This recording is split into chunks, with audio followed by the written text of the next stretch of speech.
Boa tarde. O pastor Fernando terminou, então, mencionando o batismo, né?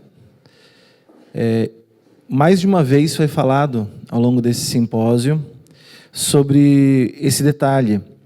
Uma vez, um pai cristão chegou para o seu pastor muito preocupado, e como ele faria para tornar o seu filho um cristão nesse mundo em que nós vivemos hoje.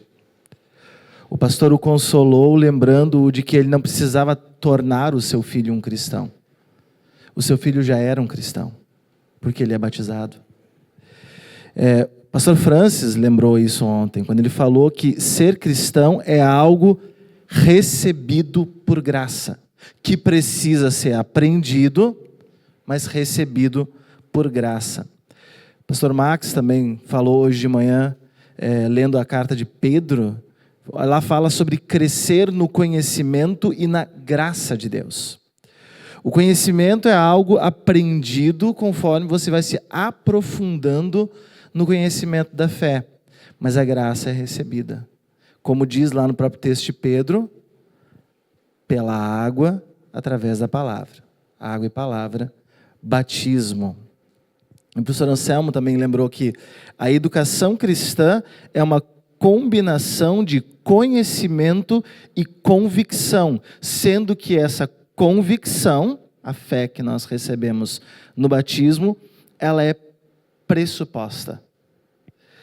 Na catequese, o que nós estamos fazendo é ensinando cristãos a serem cristãos. Isso me lembra o texto da grande comissão de Jesus, com a qual o Evangelho de Mateus termina, onde ele deixa como a missão da igreja fazer discípulos. Fazer discípulos como? Batizando e ensinando. É pelo batismo e pelo ensino da palavra de Deus que cristãos são feitos. Quem os faz é o Espírito Santo. Espírito Santo que age através do batismo, que age através dos meios da graça, a palavra e os sacramentos, que age através da palavra que vai ser ensinada na catequese, mas ainda é sempre o Espírito Santo que continua agindo. Uma vez tornados cristãos no nosso batismo, por graça, por obra de Deus e não nossa, nós aprendemos a ser cristãos. O pastor Francis, na palestra dele ontem, definiu o catecumenato como uma forma de aprender a ser cristão. Recebemos isso por graça, mas precisamos aprender o que significa ser cristão. Precisamos aprender a viver de forma cristã. Isso me fez lembrar uma afirmação de um autor chamado James Davidson Hunter, num livro chamado The Death of Character, a morte do caráter, né? Onde ele diz assim: seres humanos são basicamente inacabados quando nascem. Diferente de todos os animais que já vêm com um arsenal de instintos que possibilitam a eles sobreviver assim que nascem, o ser humano não é assim. O ser humano, ele tem a necessidade de crescer aprendendo todas essas coisas da geração que veio antes. Um bebê sem os pais, ele simplesmente morre. Ele não sobrevive. Quem cresceu em roça, que nem eu, talvez sabe que o bezerro nasce e já está logo em pé, né? Nós levamos quase 2 anos para aprender a caminhar. Então, nós precisamos aprender tudo isso. E isso ele fala simplesmente sobre o ser humano em si. Um outro autor chamado Leonard Sachs, num livro onde ele fala sobre a questão do gênero e do sexo, ele afirma que uma coisa tão básica da humanidade quanto o que significa ser homem e o que significa ser mulher precisa ser aprendido da geração anterior. Meninos aprendem a ser homens com os homens mais velhos. Meninas aprendem a ser mulheres com as mulheres mais velhas. Lembra aquele ditado africano que foi citado mais de uma vez já nesse simpósio, né? Que em inglês é muito repetido: It takes a village to raise a child, né? Precisa de uma vila inteira para criar uma criança. Também lembra o que o apóstolo Paulo fala em um dado momento nas suas cartas sobre as viúvas, que o papel delas na congregação cristã é ensinar as moças a serem esposas, porque elas foram esposas antes. O teórico da psicologia muito influente, Erik Erikson, da segunda geração, né? Veio Freud, Jung na primeira geração, depois veio Erik Erikson na segunda geração. Ele fala sobre o desenvolvimento psicossocial do ser humano, né? Psicossocial, porque a psique está relacionada com o social, com a interação com outros seres humanos. Ele mostra as fases do desenvolvimento psicossocial, que para eles são a vida inteira, diferente de Freud, Jung, Piaget na educação, né, que sempre falam como se nós nos desenvolvêssemos até a adolescência, e lá está escrito na pedra. Agora, quem você é, né, o que fizeram com você até a adolescência, de acordo com Freud, tudo é culpa da nossa mãe. E já Erikson, ele via mais como uma coisa que está em constante transformação. Nós estamos a vida inteira nos transformando. Desde que nós nascemos, as fases da infância, que vai ser muito parecido, o que Erikson diz com o que Freud, Jung, Piaget também dizem. Só que aí, quando chega na adolescência, ele não diz que acabou. Ele fala da adolescência como uma fase de independência, onde nós não dependemos mais tanto de que nossos pais façam tudo por nós, nos digam o que nós temos que fazer, para onde nós temos que ir. Nós passamos a viver como seres humanos mais por conta própria. Nós consolidamos a nossa identidade, sabemos bem quem nós somos, e a partir disso somos capazes de fundir a nossa identidade com a de outra pessoa, na fase da intimidade, que são os jovens adultos. Quem diria que era talvez disso que Moisés estava falando lá no início de Gênesis, quando disse: deixará o homem pai e mãe e se unirá à sua mulher e se tornarão os dois uma só carne, né? A gente coloca isso tão restrito ao casamento. Olhando para Erikson, acho que é um processo mais longo que estava se falando lá. Desde nós nos tornarmos na adolescência pessoas que têm noção da nossa identidade individual, e então sermos capazes de unir essa identidade individual com a de outra pessoa, formar um casamento. E aí, quando passa essa fase da intimidade, quando nós unimos a nossa vida com a de outra pessoa, aí ele fala da fase da generatividade. Uma coisa nova que ele disse é que nós estamos meio que pré-programados para absorver dos nossos pais o que nós precisamos para viver. Mas não só isso. Depois nós crescemos e nós estamos pré-programados para passar isso para a geração que vem depois de nós. E assim as gerações estão interconectadas. É como se um não cristão estivesse dizendo para a gente: olha, foi essa programação que Deus instalou em cada um de nós. Então, por que eu estou dizendo isso tudo? Por causa do que foi dito sobre aprender a ser cristão. Ou eu iria adiante e diria: aprender a ser humano. Se a gente for seguir Kolbe e Aron na pesquisa, no livro que eles escreveram, The Genius of Luther's Theology, onde eles falam sobre o que significa ser humano, eles dizem que significa estar em uma relação correta com Deus e com o próximo. Justiça passiva e justiça ativa. Essa justiça passiva, ela é recebida por graça, mas depois ela é vivida na horizontalidade também. E essa parte precisa ser aprendida. Nós aprender a ser cristão e aprender a ser humano, talvez seja a mesma coisa, né? Ainda mais se a gente seguir o que o C.S. Lewis fala na Abolição do Homem, a respeito do tal, né? o esquema de todas as coisas que Deus criou, na qual nós ocupamos um espaço. E aí o Lewis diz assim que não ocupar exatamente o espaço que nos cabe no esquema de todas as coisas não significa ser um ser humano imperfeito. Significa não ser humano. Então, realmente, aprender a ser cristão, no fim das contas, é simplesmente aprender a ser humano. Aprender a viver numa correta relação com Deus e com o próximo. E esse aprendizado é de uma vida inteira. Isso nós aprendemos com o Erik Erikson. Que não chega um momento na nossa vida, pronto, agora. Não, a vida vai passando e os desafios na vida vão mudando, as nossas vocações vão mudando. O que significa ser humano, ou o que significa ser cristão diante do mundo? Com 18, 20 anos é uma coisa, com 35 é outra. As minhas vocações eram diferentes em 2013, quando eu cheguei aqui como aluno de seminário. Hoje, como pastor, marido e pai, as minhas vocações mudaram. E eu preciso continuar sempre aprendendo qual é o meu lugar, quais são as vocações que eu recebo nessa fase da vida em que eu estou, com as pessoas com que agora Deus me colocou para me relacionar. A minha esposa, a minha filha, os meus congregados e assim por diante.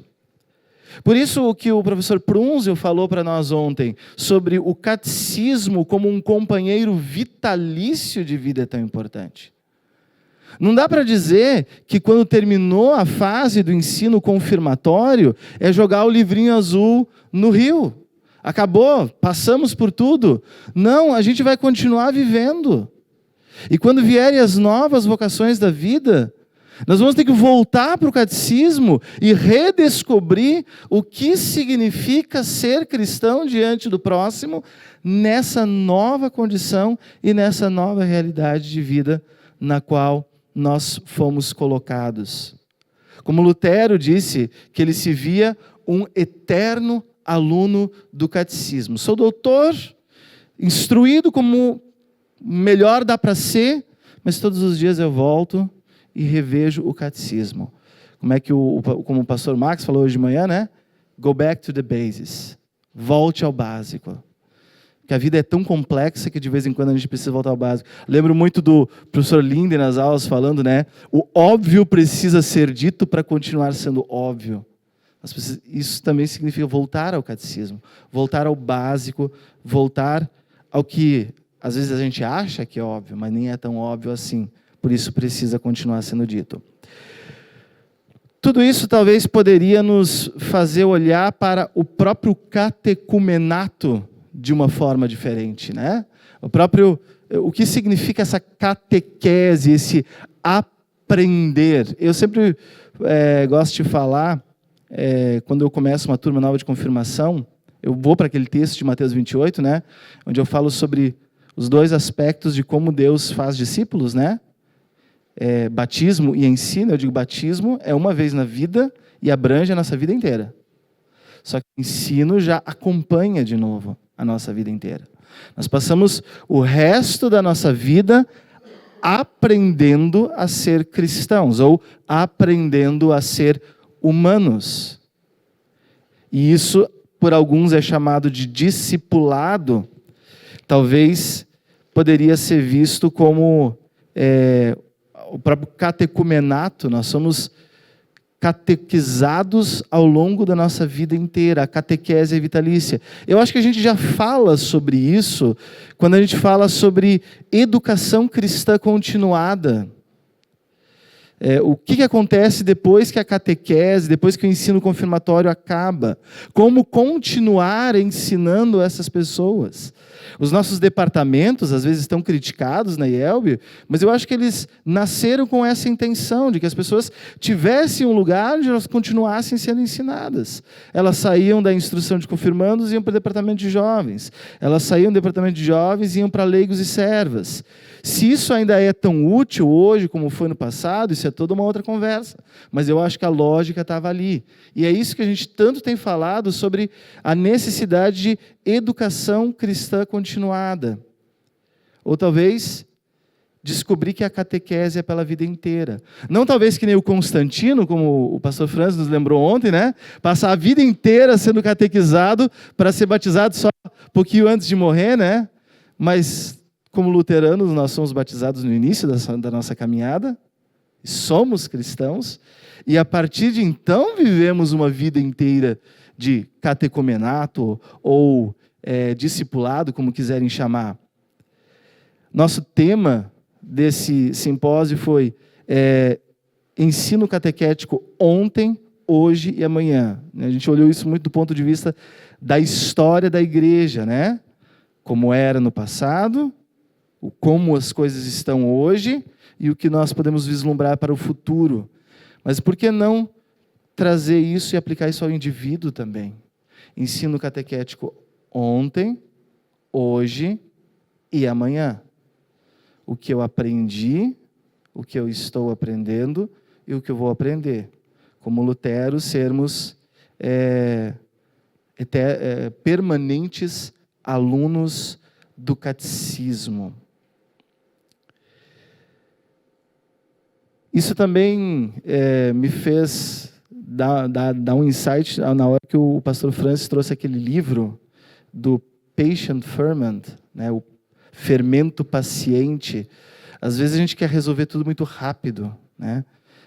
Fala-se até sobre esticar o tempo de instrução de confirmandos, mas nós não precisamos esticar o tempo de instrução de confirmandos se nós tivermos a noção de que o ensino não termina quando chega à confirmação e de que tem coisas que vão levar tempo, de que nós não precisamos resolver tudo naqueles 2 anos.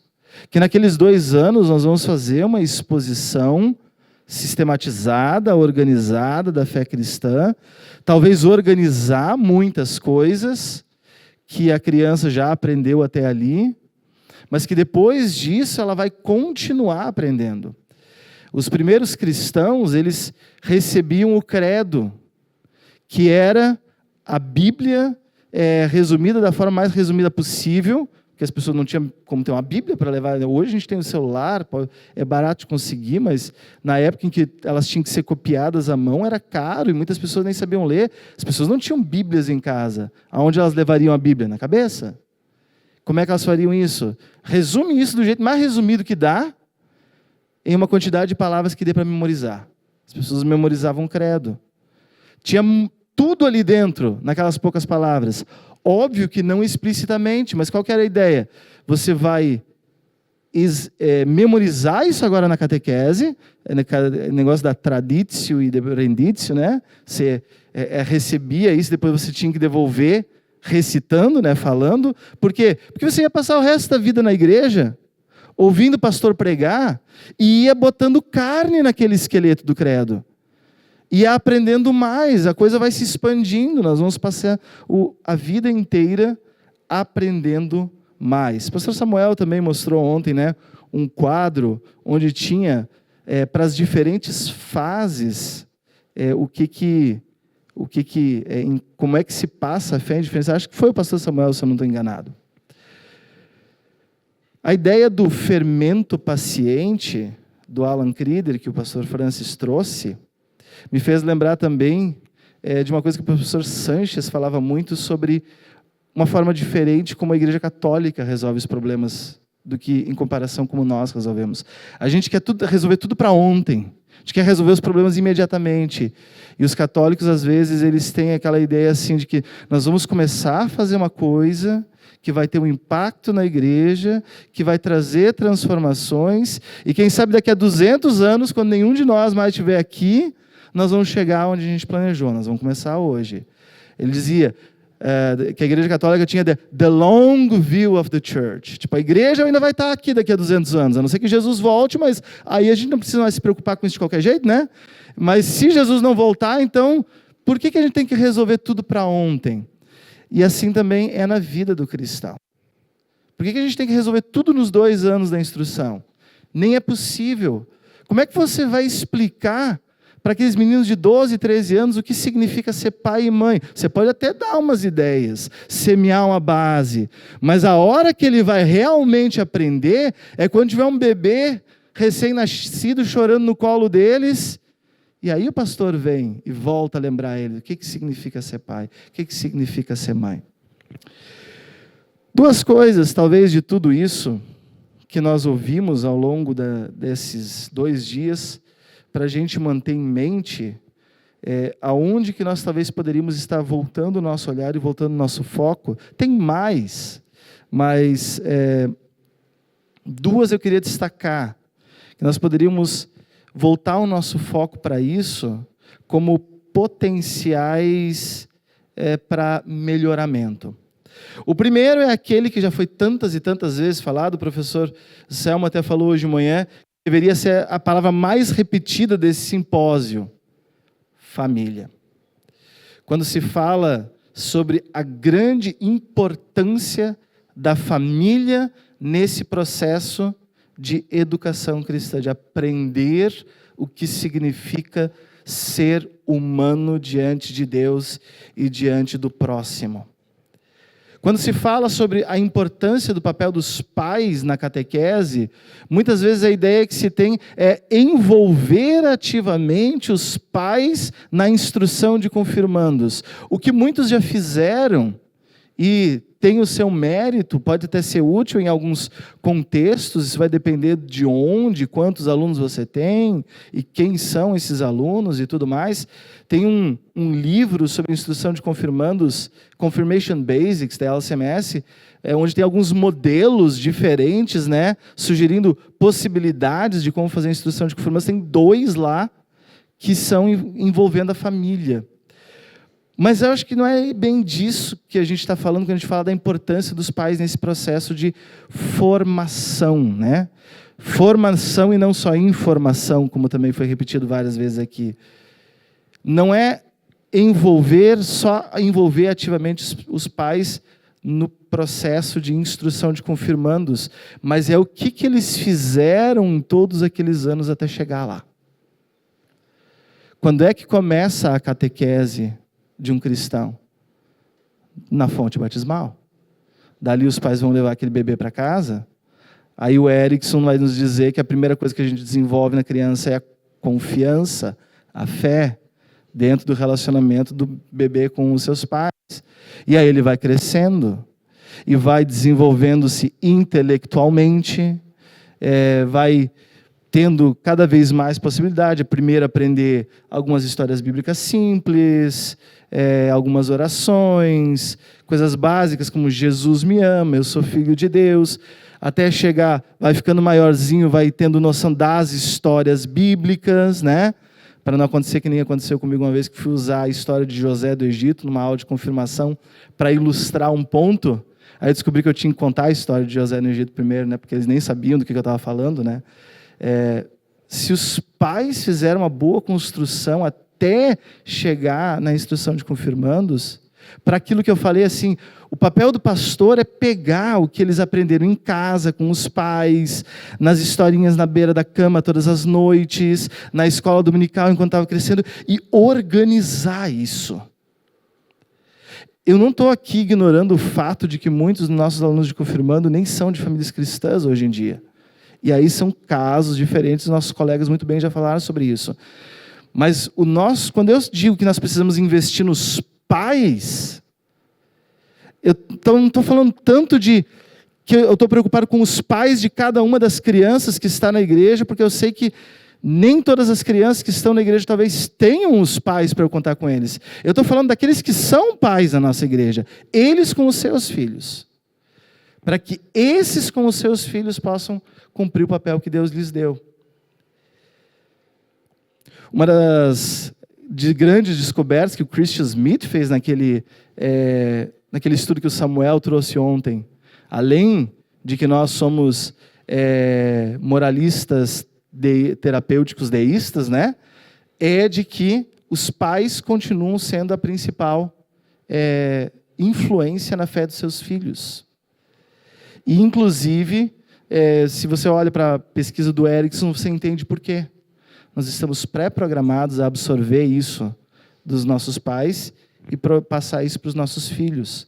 Então, a gente poderia dizer que os pais, na verdade, eles têm uma certa vantagem dada por Deus, de que naturalmente a influência deles vai ser maior.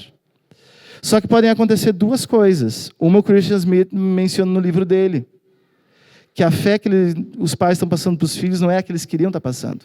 Ele diz assim, olha, esses jovens, eles são moralistas terapêuticos deístas, porque os pais deles eram. Mas os pais deles, muitas vezes, estavam tentando passar a fé cristã histórica para os filhos. Mas na prática do dia a dia, o que eles viviam era outra coisa. E o que os filhos absorveram não foi o que era feito 1 hora por semana, no domingo de manhã. Era o que acontecia no resto da semana. Então, por isso, outra palavra que foi muito usada nesse simpósio, intencional. Nós precisamos ser intencionais em passar a fé cristã para os nossos filhos. E o segundo detalhe que eu quero destacar com relação a isso é o que também foi mencionado várias vezes sobre a questão do afeto nesse simpósio.